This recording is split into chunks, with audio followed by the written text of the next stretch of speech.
Olá, saúde, paz e prosperidade. Espero que você esteja bem, sua família, Deus possa estar guardando, protegendo cada um de vocês. Quero compartilhar uma palavra com você hoje no livro de Deuteronômio, capítulo 8, a partir do versículo 1 até o versículo 5.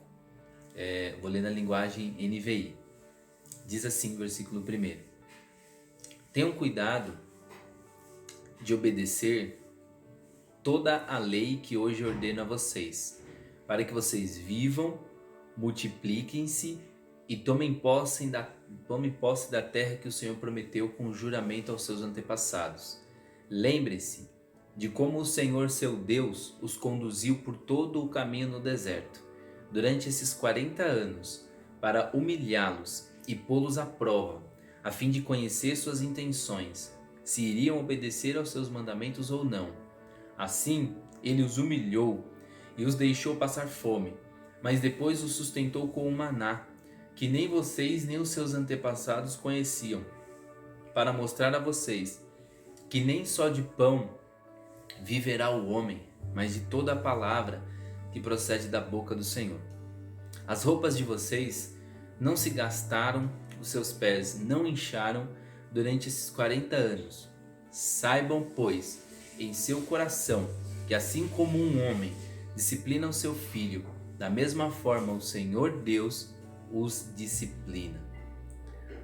Bom, um certo homem chamou um artista para que desenhasse, pintasse um retrato dele, mas que fosse um retrato que mostrasse realmente tudo que ele era. Mostrasse as espinhas, as rugas, que mostrasse exatamente da maneira como ele era.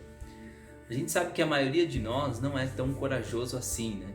Sempre que nós postamos uma foto nas nossas redes sociais, quem nunca usou Photoshop, um retoque aqui, um retoque ali, para tirar de repente aquilo que incomoda e deixar somente aquilo que você se sente bem? Quantos de nós usamos ferramentas antes de publicar as fotos na nossa rede social para melhorar, né, a nossa aparência? Só que nessa parte de discurso de despedida de Moisés aqui, Moisés retrata o povo de Israel com verrugas, com falhas, com fraquezas. Aqui ele não esconde nada, aqui ele expõe tudo, porque na verdade diante de Deus não há como esconder nada. Nossos defeitos, nossas falhas, nós podemos maquiar para as pessoas, mas diante de Deus nós não conseguimos esconder. Então era importante para a vida espiritual deles que Moisés fizesse isso, porque um dos primeiros passos para a gente amadurecer é aceitar a realidade, é aceitar como nós estamos e aí tomar uma atitude com relação a isso, é olhar para dentro de nós e realmente fazer um raio-x de nossa vida para que a gente possa acertar, né, aquilo que precisa ser acertado. Nós precisamos ver a nossa vida com os olhos de Deus, com a graça de Deus, né? E nos tornar parecidos com Jesus. Então Moisés ele ressalta que Deus ele realizou, pelo menos aqui nesses 5 versículos que nós lemos, pelo menos 4 ministérios por Israel. E eu acredito que hoje ele também realiza esses ministérios em nós hoje, para nos fazer amadurecer, né? E para nos preparar para aquilo que ele tem planejado para nós. Assim como Deus estava preparando aquele povo para entrar na terra prometida, eu creio que Deus está também nos preparando para entrarmos na glória, para nós irmos para o céu. Eu creio que tudo que acontece na nossa vida é para nos amadurecer, para que a gente possa estar preparado para aquilo que Deus tem para nós. E a primeira coisa que Deus fez com Israel foi provar Israel. A primeira coisa que Deus faz conosco, tratando, né, de nos amadurecer, é nos provar. Porque Deus ele sempre sabe o que há dentro do coração dos seus filhos, mas nem sempre os seus filhos sabem o que estão nos seus próprios corações ou querem saber. Lá em Apocalipse capítulo 2, versículo 23 diz assim: todas as igrejas conhecerão que eu sou aquele que sonda mentes e corações. Às vezes as pessoas afirmam que conhecem o seu próprio coração, mas a verdade é que nós não sabemos o que há nem dentro do nosso coração, porque Jeremias 17:9 diz: enganoso é o coração, mais que todas as coisas, desesperadamente corrupto, quem o conhecerá? Então, a forma como nós reagimos às provas da vida revela o que há de fato dentro do nosso coração, né? Especialmente quando essas provas incluem as experiências diárias que nós temos. Então, em várias ocasiões, Deus prova Israel. Como que Deus provou Israel? Israel estava com fome, cansado da jornada, com sede, e esses momentos de prova, eles ficaram irritados e começaram a criticar Moisés, começaram a criticar ao Senhor. O diabo, ele sempre vai nos tentar, né, para extrair o que há de pior em nós. Então, é no momento da prova que o diabo, muitas das vezes, ele nos tenta. Para quê? Para extrair o que há de pior em nós. Mas Deus nos prova para extrair o que há de melhor em nós. Então, Israel estava faminto, cansado da viagem, com sede, e eles se tornaram críticos a Moisés, críticos a Deus, e mesmo depois de Deus ter aberto o mar para eles passarem.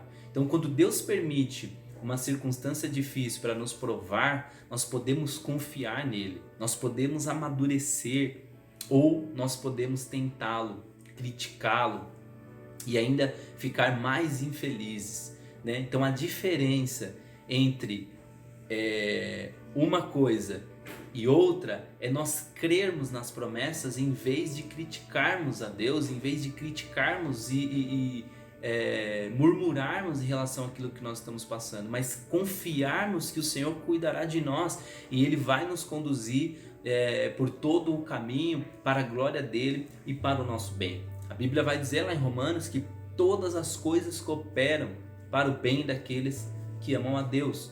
Então Deus nos prova, mas esse provar de Deus é para nos fazer amadurecer. Mas o inimigo, ele usa a aprovação para nos tentar, né? Para que a gente possa murmurar, para que a gente possa criticar. Mas se você está sendo provado por Deus, confia no Senhor. Saiba que Ele está cuidando de você. Ele está cuidando de tudo. E tudo que acontece na sua vida é para a glória dEle, é para a honra e louvor dEle.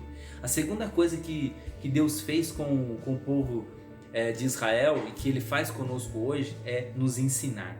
Durante toda a jornada pelo deserto, a Bíblia diz que Deus enviou para eles o pão dos anjos. Lá em Salmos, no Salmo 78 diz que todas as manhãs eles tinham pão, tinham maná, né? Aqui Deus está ensinando o que para eles? Que você pode confiar que tudo que você precisa, logo cedo, o Senhor já vem trazendo para você. Deus, Ele sabe e conhece as nossas necessidades. Deus conhecia as necessidades deles. Só que o maná era mais do que um sustento físico diário que eles tinham. O maná hoje para nós é Jesus. O maná hoje para nós é o Messias. Lá em João 6,35 ele diz: eu sou o pão. Então, quando Deus mostrava para Israel todas as manhãs o pão para que eles pudessem se alimentar, Deus estava mostrando para nós que nós precisamos nos alimentar todos os dias do pão que é Jesus, ou seja, nós precisamos nos alimentar também da palavra de Deus. Quando Jesus foi tentado por Satanás a transformar as pedras em pão, ele cita exatamente esse texto de Deuteronômio 8,3 e ele mostra que a palavra de Deus é o pão de Deus, pois os alimentos que nós consumimos no nosso dia são tão importantes quanto a palavra de Deus que também nós nos alimentamos. Porque quando nós nos alimentamos da palavra, nós nos alimentamos de Jesus. E isso é maravilhoso. É por isso que nós precisamos orar com base naquilo que Jesus ensinou, o pão nosso de cada dia. Eu acredito que quando Deus estava se referindo ao pão nosso, Ele não estava dizendo só o pão que nós comemos, né, fisicamente, mas também espiritualmente. O pão nosso de cada dia nos dai hoje. A palavra de Deus nos alimenta e nós precisamos buscar essa alimentação todos os dias. Deus estava ensinando para o povo de Israel que eles deviam buscar nele, no Senhor, na palavra, o seu alimento e começar o dia meditando na palavra de Deus. Você já se alimentou hoje? Creio que fisicamente sim, mas e espiritualmente? Você já se alimentou?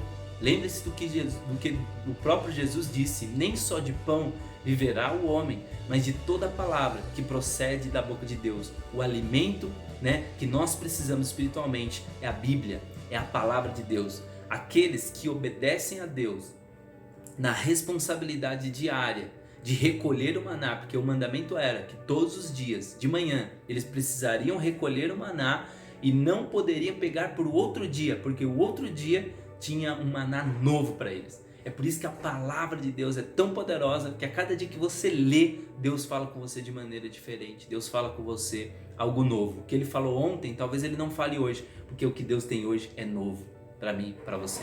Então aqueles que estivessem dispostos e tivessem a responsabilidade diária de buscar o maná, eles estariam mais propensos a obedecer aos outros mandamentos, porque eles estavam se alimentando da palavra de Deus. Então o nosso relacionamento com a palavra de Deus, o maná, indica o nosso relacionamento com o Deus da palavra. Como é que você tem tratado a Bíblia aí? Talvez essa Bíblia que você tem aí na sua casa. Eu digo para os irmãos e repito sempre que a mesma distância que nós estamos de Deus é a distância que nós estamos da Bíblia, porque a Bíblia é a palavra de Deus. É através dela que Deus fala conosco. Então Deus, Ele cuida do povo, prova.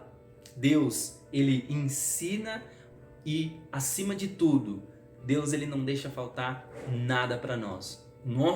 Aquilo que nós precisamos, o Senhor está disposto a nos dar. E Deus mostrou também para o povo de Israel que Ele estava cuidando. Deus não só alimentou os israelitas a cada manhã com o pão dos anjos, ou com o pão miraculoso, o pão do céu, mas também a Bíblia diz que Deus guardou até as roupas que eles vestiam, e elas não se desgastaram, e nem os seus pés ficaram inchados.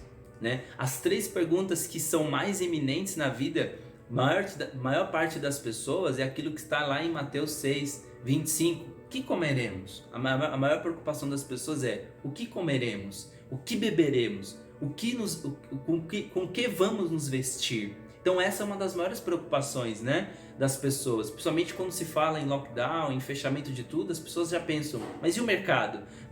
Então o que nós vamos comer? Então essa é a maior preocupação, mas o Senhor supriu todas as necessidades do povo de Israel durante 40 anos. As suas roupas não se desgastaram, os seus pés não incharam. O Senhor cuidou deles. Isso significa que o Senhor também cuida de nós.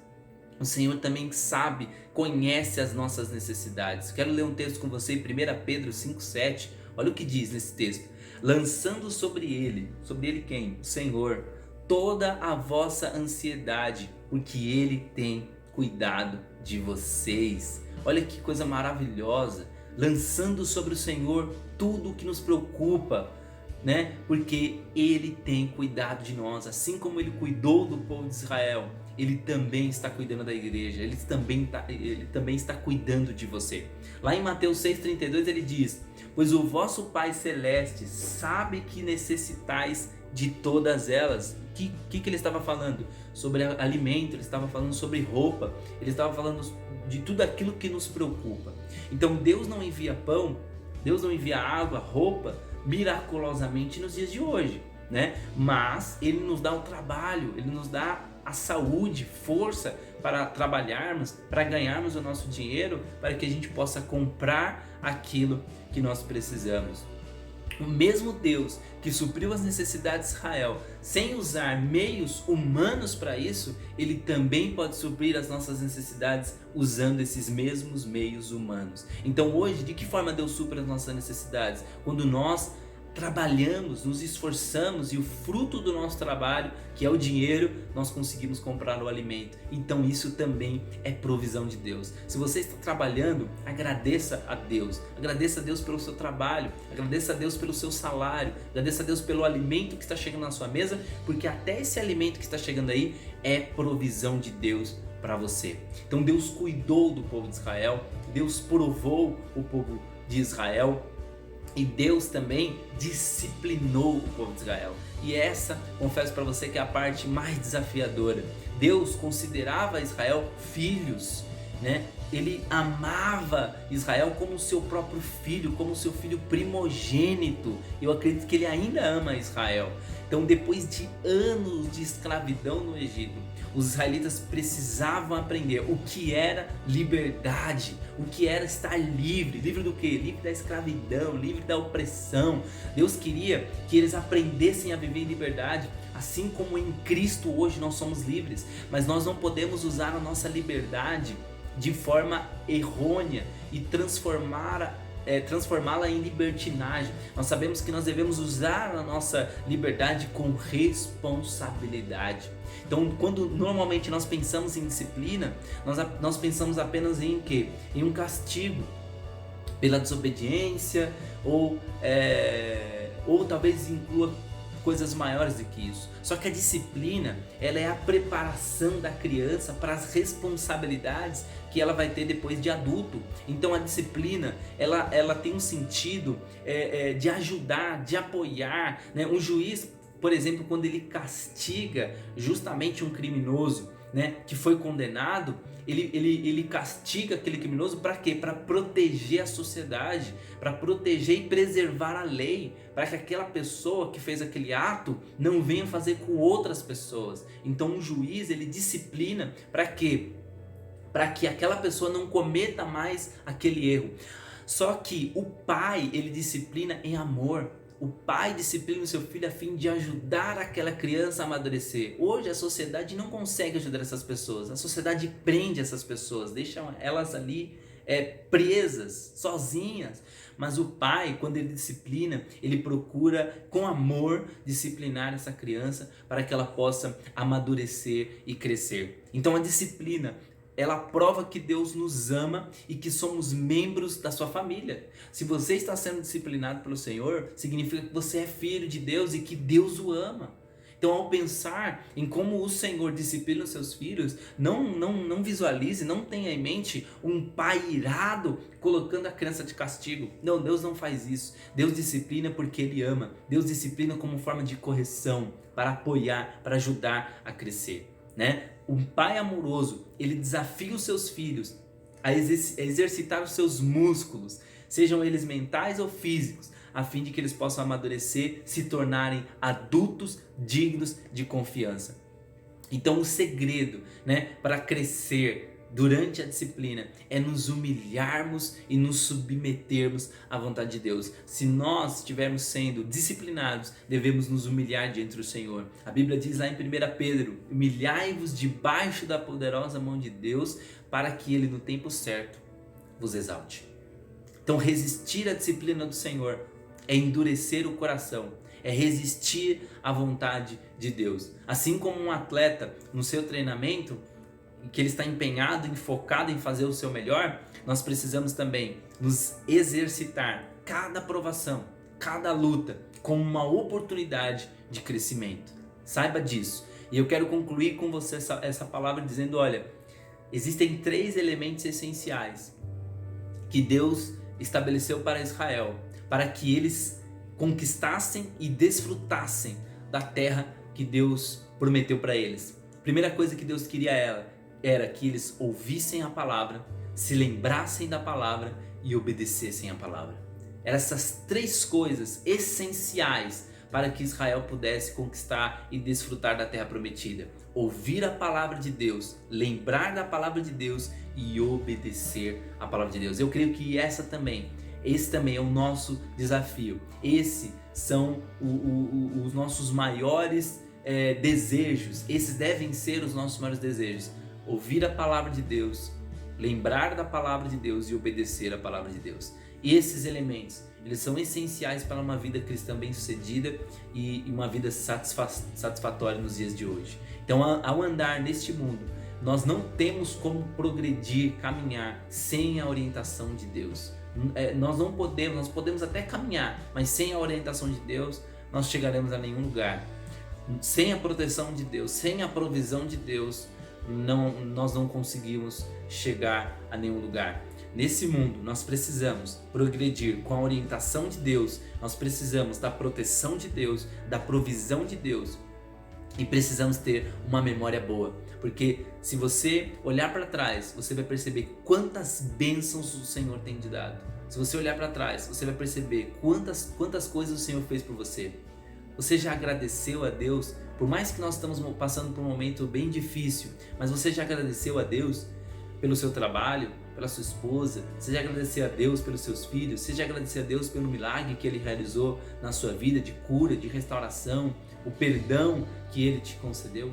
Sabe, às vezes nós temos a memória curta, nós nos esquecemos daquilo que Deus fez por nós. Então neste capítulo, só neste capítulo 8, tirando os demais capítulos do livro de Deuteronômio, Moisés ele fala pelo menos 4 vezes: lembre-se, lembre-se, não se esqueça, lembre-se. Ele está escrevendo esse livro de Deuteronômio, que é o seu último discurso, a sua última pregação antes de Deus o recolher, para lembrar o povo de que Deus tinha feito grandes coisas por eles e que Deus tinha castigado aqueles que não obedeceram e que Moisés estava admoestando eles a que eles não corressem o risco de perecer como os demais pereceram no deserto.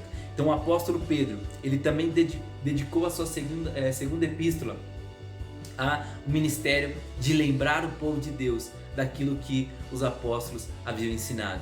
Olha, uma das coisas que nós devemos fazer é nunca nos esquecer da palavra de Deus, não nos esquecer daquilo que Deus fez por nós. O próprio Davi escreve um salmo em que ele diz: guardei a tua palavra no meu coração para não pecar contra ti.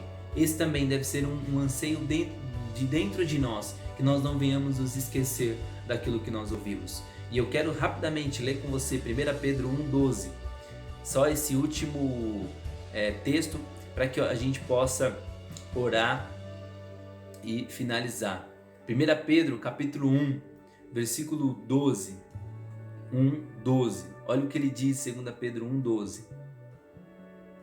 Por isso, sempre terei o cuidado de lembrá-los destas coisas, e, se bem que vocês já sabem, estão solidamente firmados na verdade que receberam. Considere importante que enquanto estiver no tabernáculo deste corpo, despertar a memória de vocês. Olha aí, nós precisamos desse despertar da memória, porque sei que em breve deixarei este tabernáculo, está falando do seu próprio corpo, né? Como o Senhor Jesus Cristo já me revelou, lá em João 21, eu me empenharei para que também depois da minha partida, vocês sejam sempre capazes de lembrar-se destas coisas. Olha como Pedro, ele fala aqui sobre a sua morte, sobre a sua partida, sobre deixar esse tabernáculo, deixar esse corpo, mas ele está escrevendo para quê? Para despertar a memória. Se ele está dizendo isso é porque às vezes a nossa memória está adormecida.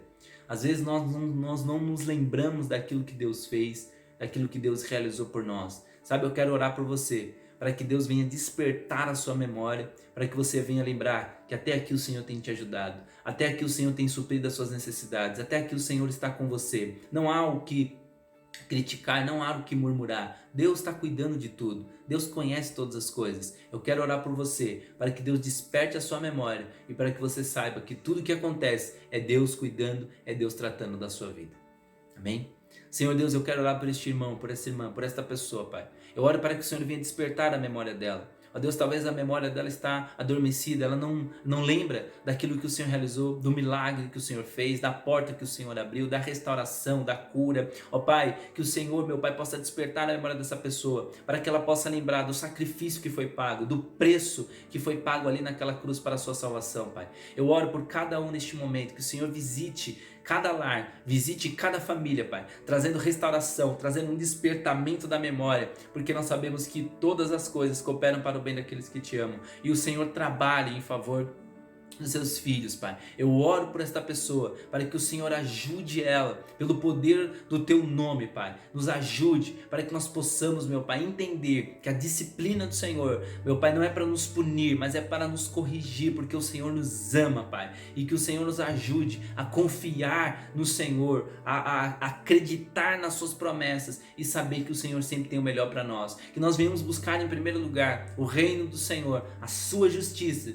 porque as demais coisas, o que beber, o que comer, o que vestir, nos serão acrescentadas, Pai. Eu oro por todas essas pessoas em nome de Jesus. Amém.